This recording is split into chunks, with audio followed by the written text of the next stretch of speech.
Um, Week 5, Cincinnati. Great opponent, nationally ranked, and deservingly so. This is a well-coached football team, very talented in all phases. Offensively, I think you start with Desmond Ritter, the quarterback. He's a playmaker. He reminds me of the kid we went against, Perkins, at Virginia a couple years back. Very athletic, make plays with his feet, you know, deceptively accurate, strong arm, talented. It's a really good quarterback, and he's got a lot of experience. He's played a lot of football, a lot of college football, a lot of winning football. He's won a lot of football games. So I think you start there on the offensive side of the ball, and then he's surrounded with some really good players. Really like the Pierce kid. I mean, he's Ben Skoranek in a sense. He's tall, rangy, athletic.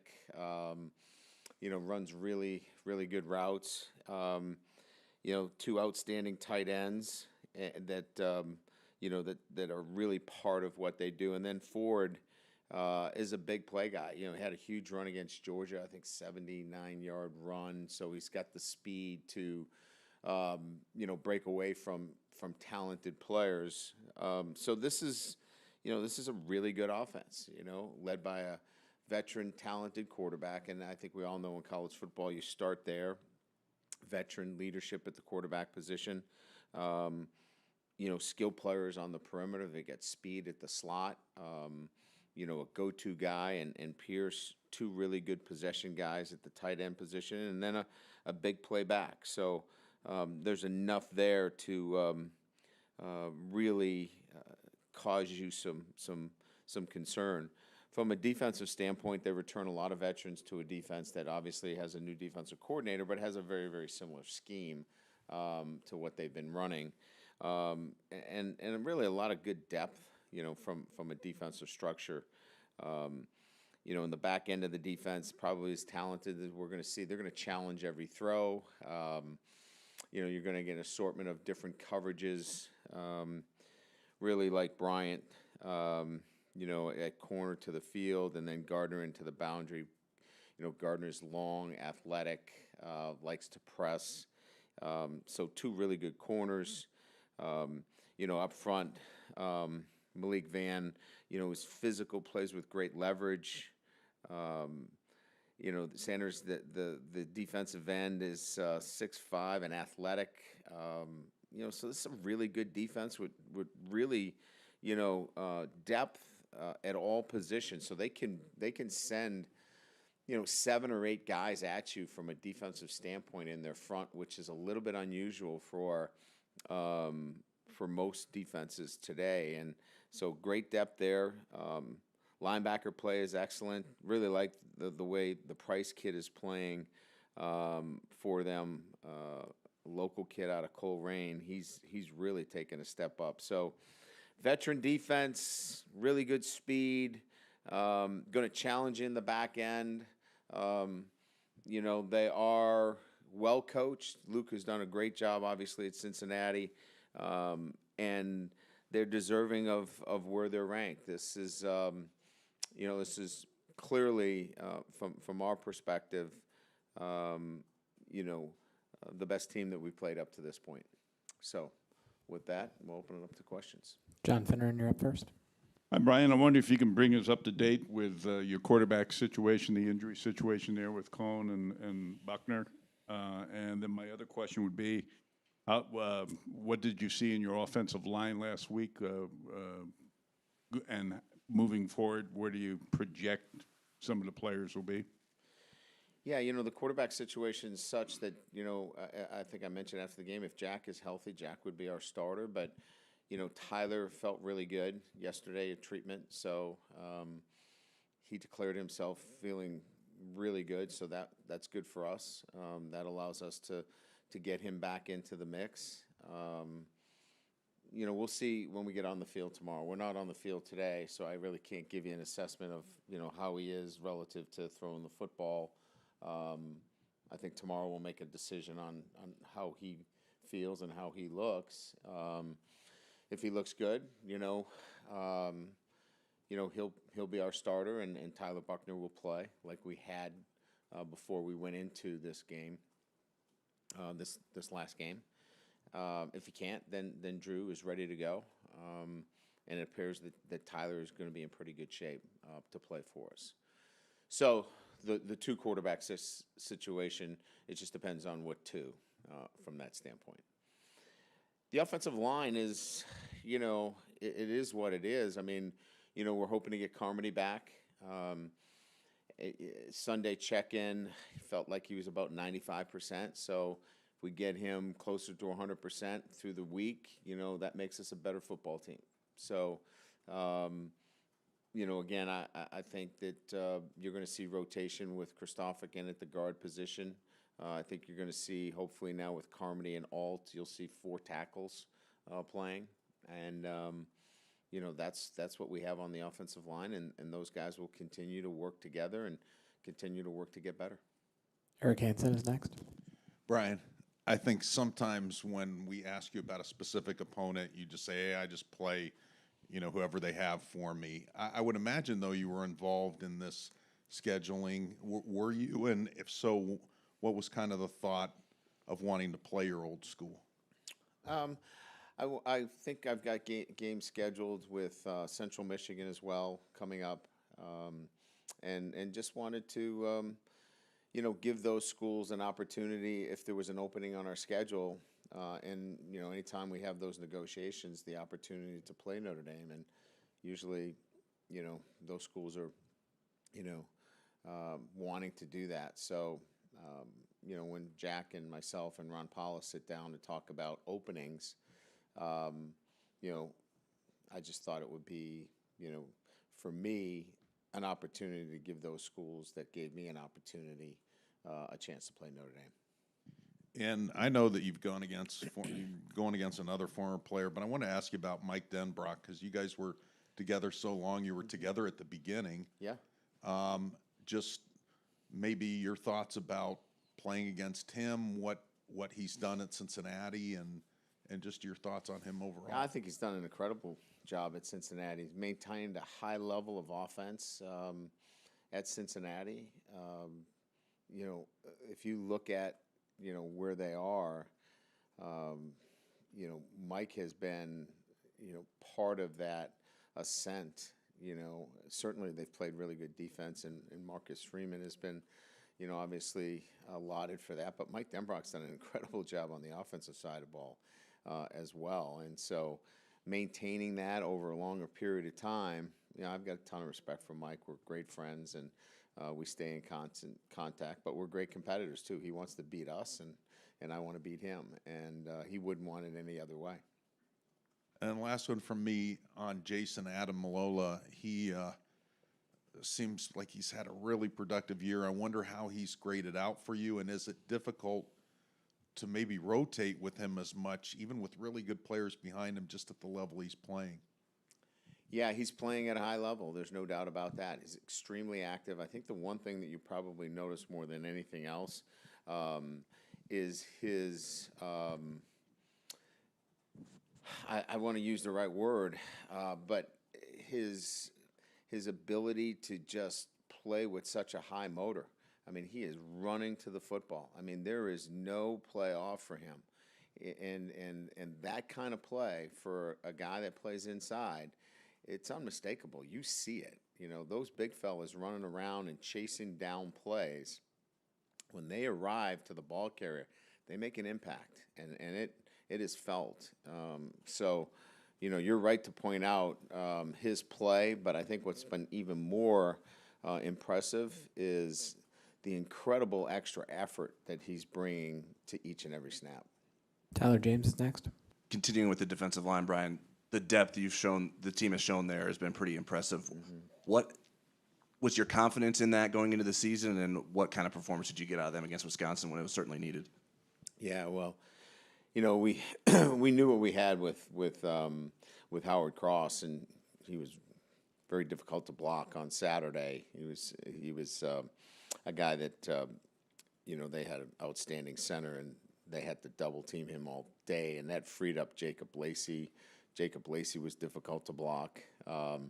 and you're playing without arguably one of your best inside guys in Kurt Heinisch. So I just think that the depth there, Riley Mills was outstanding. Jayson Ademilola was really, really good.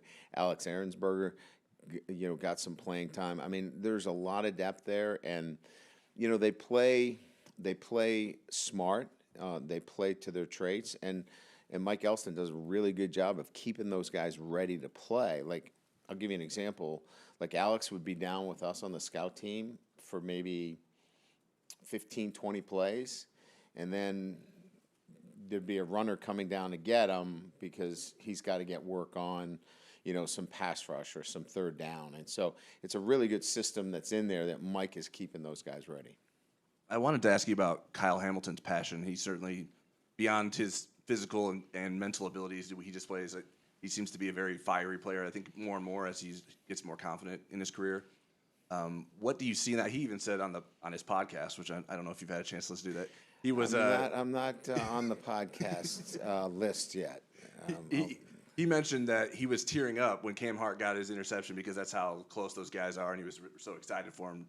What does that passion do for the team? Does that have a value to the defense? And does he have to be careful maybe in walking that line as well? Well, Tyler, he's a different role this year. He's a captain, right? And so, when you take that ownership, you become so much more invested in not just yourself and what you're doing, but in what others are doing. And so I think when you put that C on your shirt, it kind of changes the prism that you're looking at through. And he sees the success of others and, feels really good about how he's been leading, and he's been doing a great job leading. So if you watch Kaiser's touchdown, he's racing into the end zone to get there. And so I think that's a mark of a guy that is totally invested in the group. And then I wanted to ask about Clarence Lewis. I know Cam Hart certainly had the highlight plays with the interceptions. I'm curious how you think Clarence has played. It looked like he was playing some boundary cornerback in that different defensive setup you guys had. Is that sort of maybe an example of the confidence you guys have in continuing to expand his role at corner? Yeah, we wanted to get him into the boundary. We just like his physicality. Not that Cam's not physical. We just felt like Cam could do some of the things that we saw on Saturday, and that is he's fluid, he's fast, his transition is great. He slid under a couple of those routes. I think we found the right fit in terms of where they are, and Clarence is a guy that is built more for that boundary corner position. Tim O'Malley is next. Right, I'm going back to the other Ademilola, Justin. It seems like Coach Freeman's made use of his variety of skills. He's lined up in a lot of places. I've seen him on both sides now. Could you talk about his development from backup strong side end last year that did a good job to really playing all over the field? Well, so he's playing our Viper, but if we're in our dollar package, as you know, he moves inside and it becomes that fourth player. If he's dropping, you saw him quite a bit, make some really good plays. His field awareness is pretty good. Sometimes you don't know, Tim, when you drop those guys, they don't know where they are sometimes. They don't know the difference between whether they're on their numbers or on the hash. He has pretty good spatial awareness, so when he does drop, he kind of gets a pretty good feel of where he is. And he's been disruptive. Like when he drops, he gets underneath the curl, or when he drops, he gets underneath the, the out cut. So that's why we've continued to use him in that fashion, because he's got a pretty good feel for dropping. Some aren't quite as natural, and we tend not to do that with them. With Justin, he's got a pretty good knack with it. Did your coach's tape review, or did you reveal kind of the incident with Kyle Hamilton on that punt? It wasn't something that shows up on TV tape. I only caught the last second of it live. Yeah, we had it pretty clear. I mean, when two guys take a run at somebody, I guess that's not targeting somebody, but if you try to stop somebody from going in the end zone, that's targeting. We just don't have it right yet, and your eyes should tell you what's going on in the game, but sometimes we hide behind the rule book, and it's just it wasn't officiated in the manner that I thought it should have been. So they thought that because I went 3 feet out on the field that I should get a flag for them not officiating it correctly. And the final one from me is Sibo Flemister. Do you know if he's available this week? He's available. Thanks. Pete Sampson, you're next. I was interested in that when you're looking at your quarterback situation as it is married to your offensive line, which is sort of a group run transition. Does that make mobility for your quarterback more valuable than it normally would be? I don't think you could ever say mobility would be a negative in that situation, right? But Pete, what's most important is the ball's got to come out on time, right? So you can't hold on to the football. You got to be decisive. And for me, within this offensive structure, the ball has to come out on time. The offensive line is under scrutiny right now. And look, they have to play better. But not all that's on the offensive line. The ball's got to come out on time, and there were certain situations there where the ball needed to get out in a timely fashion, and it didn't. So I would say, in answering the question, that it's more important that in shotgun quick drop, the ball's got to come out on time first, and then mobility second. And I was interested, like, why maybe that hasn't happened as quickly with Jack as maybe you would have thought. As a fifth-year senior, played a ton of football. Is it just like new playbook, getting used to guys? Like, what do you think the biggest reasons are that maybe that's not? Where he was last year. Okay. That's how he took all of his snaps, and so he's really made incredible progress. I mean, we're really pleased. I mean, he's thrown 9 touchdown passes. I mean, 16th in the country in touchdown passes. So he's made an incredible transition. There's still work to be done there, and he would admit it as well. But there is a bit of a transition that he's going through. We've had to shorten his drop. He's used to taking a hitch step, but he wasn't brought up in a shotgun offense, so there is a bit of a transition. And just Kurt Heinisch available? He's still in the protocol. We're hopeful, but he's still in a concussion protocol. Thanks. Patrick Engel is next. One more on the Ademilola. Jayson, I imagine you guys kind of knew even the last couple of years you had a starting caliber player, but I guess what has he been able to add to that, or anything he's been able to add to his game or enhance the slipperiness you always saw this year? I just think guys grow, and he's stronger. He's more physical. He's matured. I think he's playing within his zone, to be quite honest with you. Sometimes he got outside himself a little bit. And I just think he's physically stronger. He's comfortable in who he is and how he's playing the game. He trusts his teaching and how he's going about it. I just think it's really all of those things coming together. I don't know if there's one thing in particular. He's a veteran now that's playing, at a high level. And then you mentioned the timing of the throws and the ball getting out on time. How did you guys evaluate Drew in that area? I know he threw 8 passes, but I'm kind of curious what you saw there with him. Yeah, he's pretty good at it. Like, he's had to be good at it. Like, that's how he was successful. When you recruit somebody that's, standing on the yellow pages to be 6'1", you know what I mean? You've got to see it, and the ball's got to come out, and he's really good at that stuff. I mean, and so, we knew what we had with him, that he was going to be a guy that saw it, got it out, moved through his progressions, kind of what he did on Saturday. Tyler Horka is next. Right here in front, Brian. Oh, I'm sorry. You mentioned the offensive line being under scrutiny. Obviously, it's been a little bit of a unique season for you guys in that regard. I'm just curious how you've seen Jeff Quinn kind of handle that, and what you've learned about him as a coach as you guys have been trying to get through this period that, hasn't really been what it's like at Notre Dame. Oh no, we've had periods like this at Notre Dame before. I've known Jeff for over 30 years, so there's nothing that I don't know about Jeff that, he takes it harder than anybody else. But look, he's got to keep working with his group like he has every day. And look, we got to get our best players playing their best. And so we'll keep coaching them. We are who we are, and from a production standpoint, like I said, it's everybody. It's the quarterback, It's our tight ends. It's everybody's got to be on the same page. It's our running backs who did a really, really fine job in protection on Saturday. But it's everybody. And look, the O-line is always going to get the scrutiny, and that was kind of my point. But this isn't just let's throw the O-line under the bus. I mean, everybody's got to pitch in here. Coaching, players, and we all got to get better. And we're committed to doing that. And is that something that you think that can just click?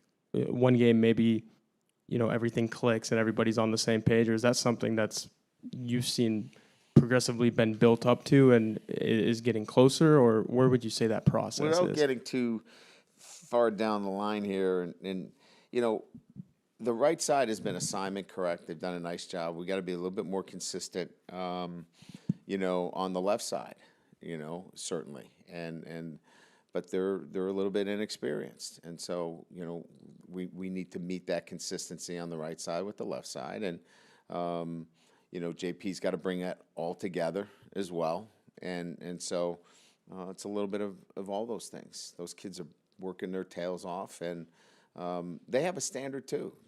They have a high standard, and they'll work towards reaching that standard. They'll get better. Final call for questions in the room. All right, you're all set, Coach. Thank you. All right, thank you.